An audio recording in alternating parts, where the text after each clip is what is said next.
من شلایگل خوجا تا 15 دقیقه همراهتان خواهم بود. قبل از تفسیر خبر و گزارش‌ها نگاهی می‌اندازیم به سرخط مغزای امروز 6 فوریه. کودکان توجیک باید در کجا تعلیمات دینی بگیرند؟ کمیته دینی تاجیکستان گفت در این زمینه مشکل وجود ندارد. برای تأسیس دادن گروه تعلیمی، برای تأسیس دادن گروه طبق طلبات قانونگذاری لیسانس ضرورت ندارد. از سیاست داخلی تا خارجی، دونالد ترامپ در برابر کنگره سخنرانی و از قرار خارج شدن از پیمان نظارت اسلحه با روسیه حمایت کرد. شاید ما سازش نوی را بررسی کرده چین و کشورهای دیگر را نیز شامل آن نماییم، یا اگر نتوانیم در آن صورت راه دیگر را پیش میگیریم.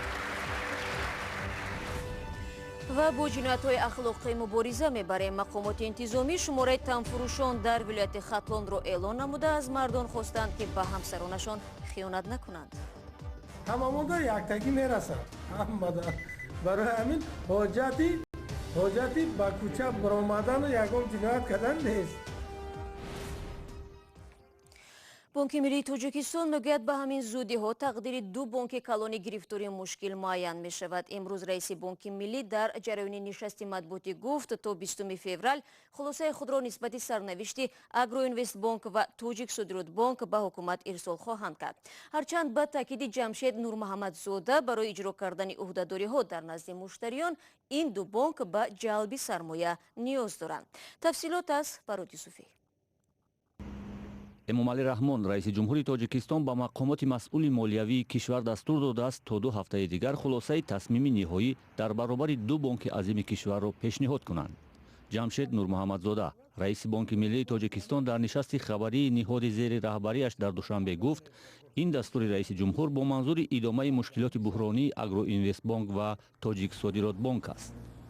ба мақомотҳои дахлдор аз он ҷумла ба вазорати молия бонки миллӣ ва блоки иқтисодӣ дода шудааст ки масъалаи ҳамин масъала таҷдид назар карда хулосаҳои асоснокро барои дар амал дар оянда ба кадом роҳ масъалаи ҳал намудани масъалаи содиротбанк ва агробанк пешбинӣ мешавад. яъне хулосаҳо пешниҳодҳои мо то 20 тайёр мешавад ба ҳукумат пешниҳод мекунем. ба гуфтаи раиси бонки миллии тоҷикистон агроинвестбонк аз муштариён 738 миллион сомонӣ қарздор аст ва бе ҷалби сармоя наметавонад онро бозпас диҳад. тоҷик содиротбонк низ аз 15 000 муштариаш беш аз 500 миллион сомонӣ қарздор аст ки бояд баргардонад. мушкиле ки монеаи пардохти амонат ва дигар маблағҳои мардум аст сари вақт ба фурӯш нарафтани амволи ду бонки калонтарин будааст. 738 миллион бе ҷалби сармоя талаботи муштариён сари вақт қонеъ карда наметавонанд. сармоя ҷалб кунанд. гуфтушунидо оиди ҷалби сармоя 2 сол шид рафта истодааст. рафта истояд гуфтушунидо.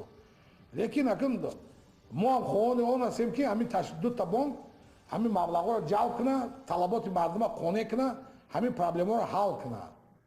нокомии ҷалби сармоя барои наҷоти ин ду бонкро таҳлилгарони масоили бонкӣ марбут ба нобаробарӣ дар мизони ӯҳдадорӣ ва дороиҳои ин бонкҳо медонанд. ба қавли онҳо агар ин ду бонк имкони ҷалби сармояи хориҷӣ дар тӯли ин 2 солро медошт ба ҳар шарту шароит ризоят медод. меорам яке аз олимони варзидаи соҳаи молия иқтисод як сухани хеле ҳам оиди ҳамин бонкҳои муфлис гашта гуфтагӣ аст ки бонке ки муфлис гаштааст ва ҳангоме ки шумо онро мехоҳед наҷот диҳед аз ҳамон вартаи муфлисшавӣ ки бароред берун монанди ҳамин аст ки шумо як нафаре ки маст ҳаст ба воситаи шароб бедораш мекунед.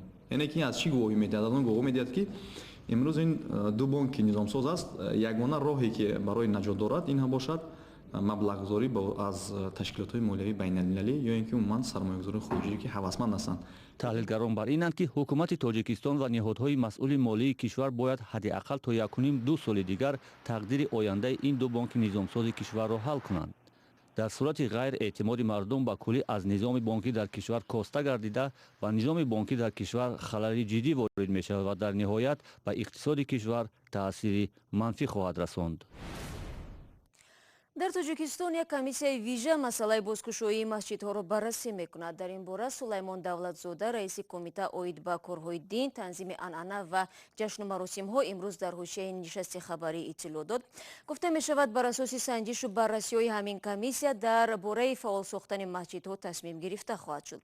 اقدام مذکور در پی شکایت های پی در پی ساکنان از نبود مساجد و یا دور بودن آن از محله های زیست عملی میگردد. طی چند سال اخیر حکومت دهها مسجد را در منطقه‌های گوناگون کشور برای غیر قانونی بودن بست. مسئله تعلیمات دینی کودکان و نورسان از موضوع دیگری نشست بود که شادمان یتیم در این باره معلومات می‌دهد. تعلیم دینی گرفتن کودکان را قانونگذاری تاجیکستان منع نکرده است، اما کجا باید آنها تعلیم بگیرند یک بحثی را به وجود آورده است و همین سوال هم در نشست خبری کمیته دین موضوع اساسی شد. اول اینکه قانونگذاری اجازه داده است که مسجدهای جامع در نزد خودشان گروه‌های تعلیمی داشته باشند. یک رهبریت کمیته دین میگویند هر نورس میتواند با راضیگی والدین تعلیم دینی گیرد. برای تأسیس دادن گروه تعلیمی، برای تأسیس دادن گروه طبق طلبات قانونگذاری لیسنس ضرورت ندارد. تنها مثلا هم هیئت مؤسسان میتوانند در دایره چیزی خودشون برنامه ابتدایی رو براه مانند. از رئیس کمیته دین سوال شد که در تاجیکستان چنین مرکز یا مکان برای تعلیم دینی هست؟ به این پرسش پاسخی مشخص داده نشد. تا جایی که مثلا ما مانیتورینگ میگذارونیم که دیگر چی میکنیم، بین خودی مثلا هم هیئت مؤسسان یک نوع چی هست، یک نوع مثلا در بین خودیمان دین چی میگن مکالمه درس میگوین که مثلا چی میکنن وجود دارد. قبلا در تاجیکستان تقریبا 20 مدرسه ثبت نام شده بود. سالهای اخیر همه آنها بسته شده، تنها یک دانشکده اسلامی باقی مانده است که قسما به تعلیم دینی مشغول است. وجود نداشتن مکان برای گرفتن تعلیم دینی را برخی ها محدود کردن حقوق دینداران می‌دانند.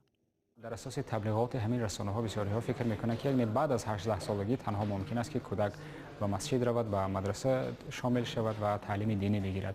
همین گونه یک چه میگن مغایرت، یک فهمیش نادرست در ذهن مردم پیدا شده است. هیچ کسی شرط نمی‌دهد که راه درستی گرفتن تعلیم دینی برای کودکان چی است. چگونه پدر و مادران میتونن که به فرزندانشان تعلیم دینی بدن؟ خودشون که سواد دینی ندارن، چرا نمیتونن از یک کسی که دارد سواد از دانش و استفاده کنن برای کودکشون تعلیم بدن؟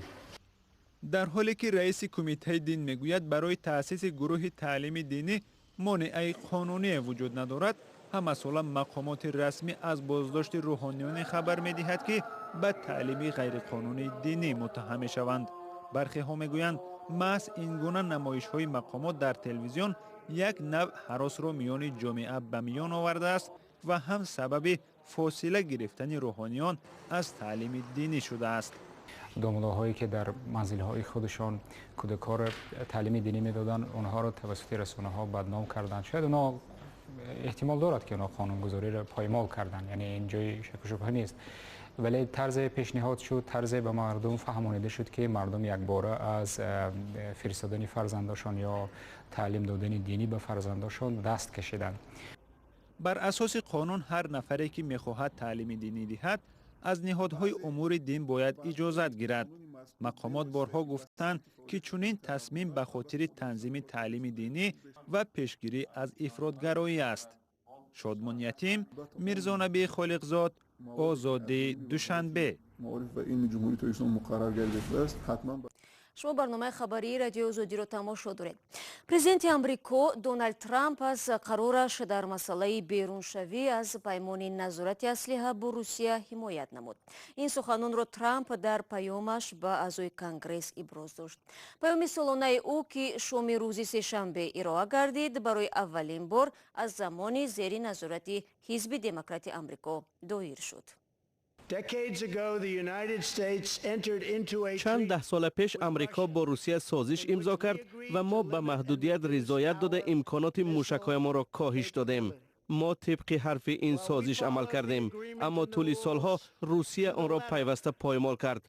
از این رو من اعلان کردم که امریکا از پیمان سلاح هسته‌ای میان پرواز خارج می شود. ما واقعا انتخاب دیگر نداریم. شاید ما سازش نوی را بررسی کرده چین و کشورهای دیگر را نیز شامل آن نماییم، یا اگر نتوانیم در آن صورت راه دیگر را پیش می گیریم.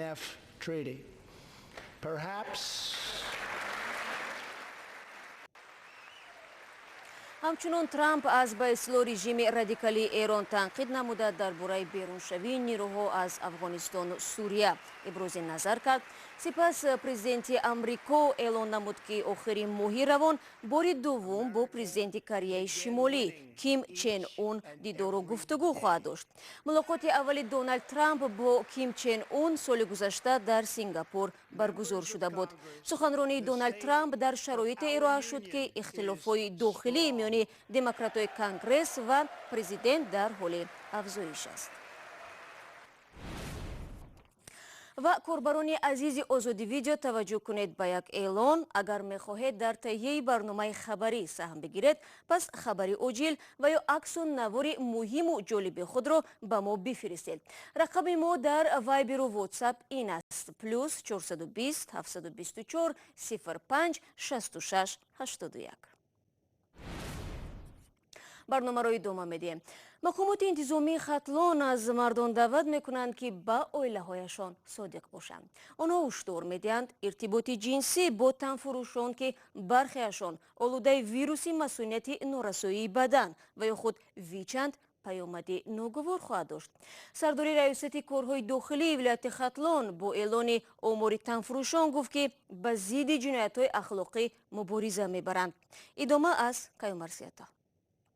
بعضی چیزایی هست، حالاتایی هست که همین بسیار افشا کردنش هم برای همین امروز نفوذ ما نفوذ همین شهروندای ما نسبت دولت ما اونقدر خوب نیست. این مقام بلندپایه ختلان افزایش تنفروشان را در این ولایت در نظر دارد. بر طبق معلومات ریاست کارهای داخلی، سال گذشته در ولایت ختلان بیش از 530 تنفروش را ثبت کردند که در بین آنها تقریبا 100 نفر گرفتار ویروسی نارسایی مسئولیت بدن و یا ویچ سپید هستند.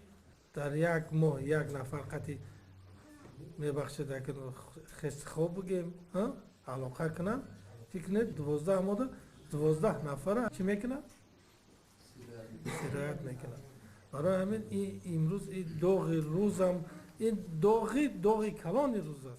اسکندر صالح‌زاده سردار ریاست کارهای داخلی ولایت ختلان گفت دوست نمی‌دارد درباره این موضوع صحبت کند، ولی افزود که مسئله داغ جامعه است و آنها را نیز به تشویش آورده است.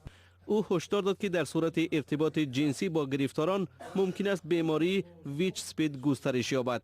از مردها دعوت کرد که به عائله‌های خود وفادار مانند. زن قطعی مرد برابر شد، هممون در یکتگی میرسد. برای همین حاجتی با کوچه برآمدن و یگام جنایت کردن نیست. در ولایت ختلان بیش از 2800 گرفتاری ویروسی نارسایی مسئولیت بدن ثبت نام شدند و 900 نفر آنها زن هستند. و دادگاه عالی تاجیکستان دو شهروند این کشور را برای قتل صاحب مرکز سودای اونیورسالی شهر اوفای روسیه مراد کوپتسوف و زخمی کردن همسر او از 15 تا 25 سال زندانی کرد. داستان کل تاجیکستان روز 6 فوریه در وبسایت رسمیش خبر داد که ایجاد نوسیر و علیشیر نوریدینов شهروندان تاجیکستان روز 23 مارت سال 2016 بر عوض 1 میلیون روبل در باشقردستان به صاحبکار و همسرش با یراق آتشفشان حمله نمودند. موقع خود محکوم شده ها به این حکم و اتهامی که بر اساس آن زندانی شدن نشر نمی شود.